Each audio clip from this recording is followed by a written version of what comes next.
Lucifer, selon la tradition chrétienne, était l'ange favori de Dieu qui a été puni et envoyé en enfer pour avoir remis en question l'autorité de Dieu, et tenté de monter d'autres anges contre Dieu. Ainsi, il est passé d'archange à diable. Et selon Zimbardo, professeur de psychologie et aussi auteur de l'effet Lucifer, c'est cette métaphore qui l'a inspiré à concentrer ses recherches sur les transformations du caractère humain, qui ne sont pas aussi dramatiques que celles-ci, où des personnes ordinaires, voire bonnes, commencent à commettre de mauvaises actions, pour un court moment ou plus longtemps, qui se qualifiaient de mauvaises. L'effet Lucifer pose une question fondamentale sur la nature humaine. Comment est-il possible que des personnes ordinaires, moyennes, voire bonnes deviennent des auteurs du mal? Dans notre tentative de comprendre les comportements inhabituels ou aberrants, nous faisons souvent l'erreur de nous concentrer exclusivement sur les déterminants internes des gènes, de la personnalité et du caractère, et nous tendons également à ignorer ce qui peut être le catalyseur critique du changement de comportement dans la situation externe, ou dans le système qui crée et maintient de telles situations. Comme le dit le vieil adage, « Dis-moi qui sont tes amis et je te dirai qui tu es ». Nous avons des adolescents qui luttent pour s'intégrer. Ils porteront les mêmes vêtements, écouteront les mêmes chansons, parleront de la même manière. Tout cela au nom de l'acceptation par le groupe. Les adultes ne sont pas différents. Ils rejoignent également des groupes, voient des personnes ayant les mêmes intérêts, et respectent un certain code vestimentaire.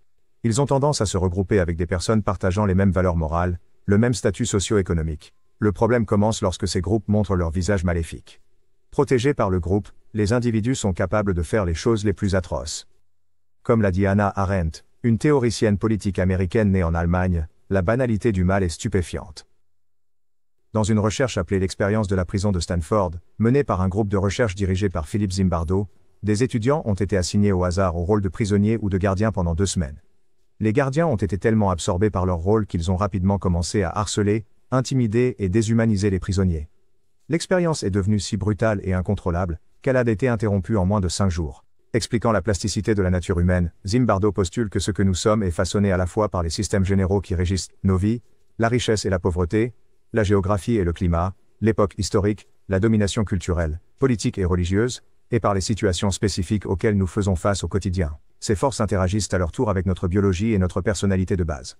Son point principal est que, bien que les individus doivent être tenus responsables de leur propre conduite, nous devons également examiner les facteurs situationnels et systémiques qui façonnent la conduite individuelle. Nous devons accepter qu'il n'y a pas seulement de mauvaises pommes, mais de mauvais tonneaux, et par conséquent, de mauvais fabricants de tonneaux.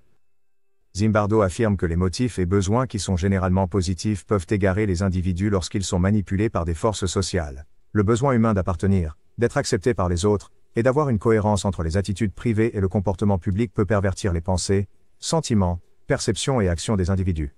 La pression des pairs est une force sociale puissante, mais il n'y a pas de pouvoir de la pression des pairs sans cette impulsion de l'autopression pour qu'ils veuillent de vous. Simultanément, les biais égocentriques éloignent les individus de cette réalité et les rendent vulnérables, les empêchant de travailler pour éviter ce comportement sous l'influence des forces situationnelles. Il a démontré comment la psychologie sociale, même les études les plus déprimantes sur la faiblesse humaine, peuvent en fait être inspirantes.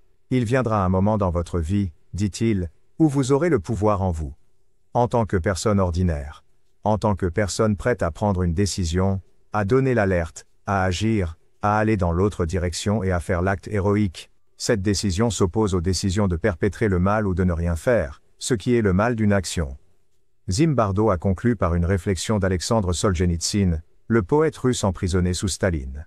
La ligne entre le bien et le mal se trouve au cœur de chaque cœur humain. Alors, êtes-vous d'accord avec Phil Zimbardo? Pensez-vous que les actions d'une personne concernent peu son individualité, mais plutôt l'influence que le système a sur ses actions? Donc, si votre rôle changeait de prisonnier à gardien, ou vice-versa, seriez-vous toujours la même personne? Faites-le nous savoir dans les commentaires.